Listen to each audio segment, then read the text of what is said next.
So when you hear the word wealth, what is the first thing that comes to your mind? Would I be wrong if I said mansions, yachts, expensive vacations, helicopters, luxury cars, and so on? You see, advertising has done a hell of a job in convincing us that wealth are all of those things. The truth is, wealth is more internal than it is external. So let's get into the main talking points of the video.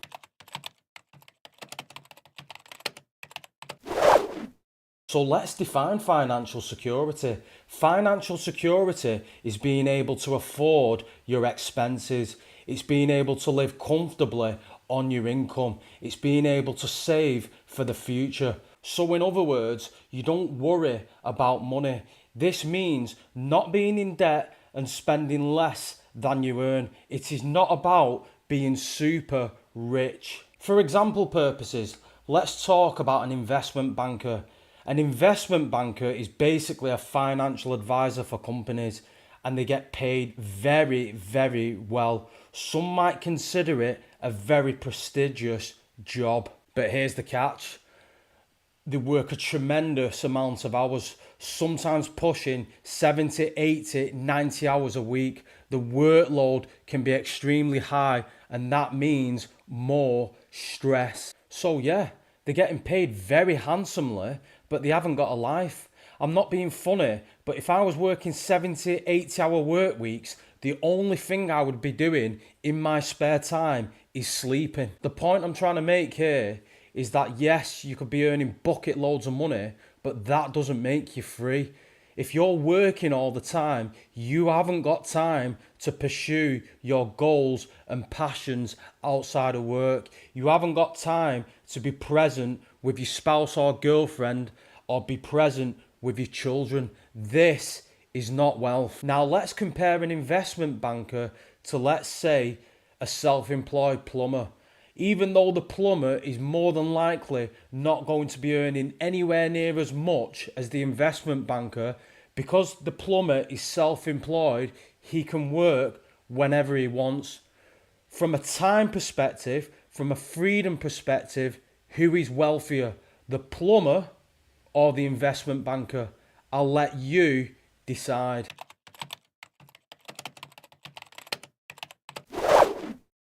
There's a quote attributed to Dalai Lama, and it goes something along the lines of, man sacrifices his health to accumulate money, then spends his money trying to get his health back. Just let that quote sink in for a minute. Look at it this way.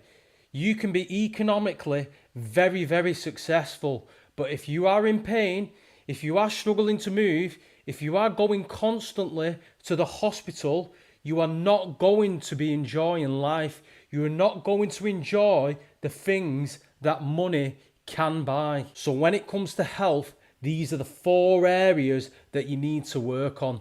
Number 1 is sleep. You need a consistent sleep routine. I'm not saying you need to get 8 hours of sleep every night, but you do need to be sleeping and feeling refreshed when you wake up. Number 2 is physical exercise.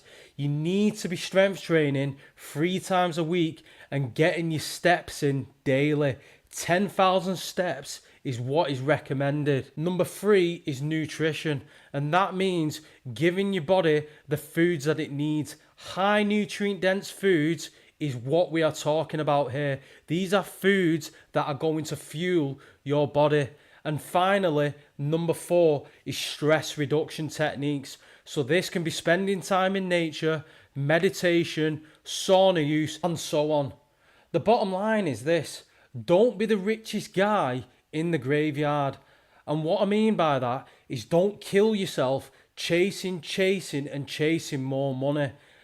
It is better, personally I think, to earn less but have other things going on in life. To me, that person is wealthier than, say, a billionaire that is working 80, 90-hour work weeks constantly.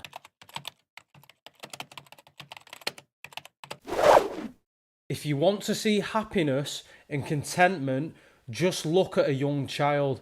A young child could be singing, dancing in the rain, and will be happy as can be. Another example of this is a child could be in a park just swinging on a swing, and again, they are happy as can be. And a big reason as to why this is number one, they are not chasing more, and number two, they are present in the very moment. You see, the thing is with children, they don't need the latest model iPhone to be happy.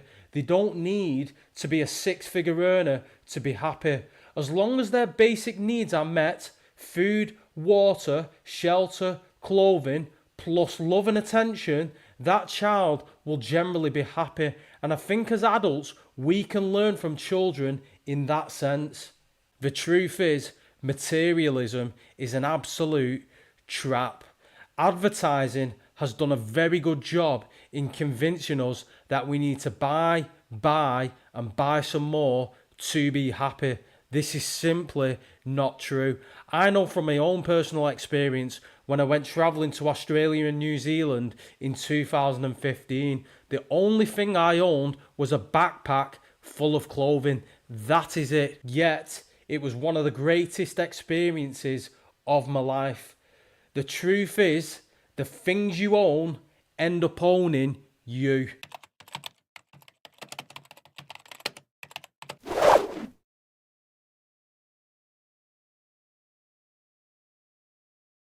If you look at Maslow's hierarchy of needs, one thing you'll notice is that self-actualization is at the top of the pyramid. What self-actualization actually means is you becoming the best version of yourself. A big part of self-improvement and becoming a better version of yourself is facing your fears. The truth is, you have to be constantly testing yourself. This is how you really grow and develop. I'll use myself as an example, and that is public speaking. Me doing these YouTube videos makes me feel uncomfortable. Honestly, every time I hit that upload button, I feel uneasy inside. And a big reason as to why that is because I'm putting myself out there in a public domain. This leaves me open to being attacked and criticised. But the point is, I still make the videos and put them out there anyways. So the bottom line is this: one of the best ways to self-improve is to face your fears. This could be as simple as doing one thing that scares the living daylights out of you every 6 months. So think along the lines of skydiving, bungee jumping, cage diving with sharks. You get the idea.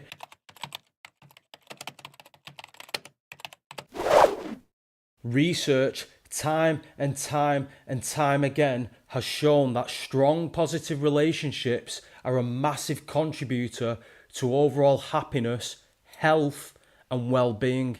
And this makes perfect sense because human beings are social creatures. The absolute key when it comes to relationships is to be selective.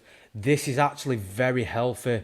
You want to be around people that uplift you and complement your energy. I want you to internalize this message. Life is not a popularity contest. It is better to have 5 solid close friends than it is to have 100 acquaintances that give 0 fucks about you.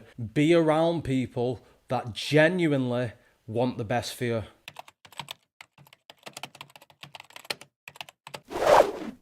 I come across a quote on the internet and it said something along the lines of, spend your money on experiences, not things. Have stories to tell, not stuff to show. As soon as I read that quote, I thought to myself, I like that. You see, it's the experiences that in life that make us who we are. It's the things you've done. Buying the latest iPhone is not going to change you as a person, but take a sabbatical and go travel to as many countries as you can within that year and watch how you become a different person. The way I look at it is this: nobody ever laid on the deathbed and said to themselves, I wish I spent more time in the office. It's normally, I wish I did more things and I wish I spent more time with loved ones. So while money can get you a top-end sports car. It cannot buy back the time that you missed with your children because you was too busy at work accumulating more and more and more money.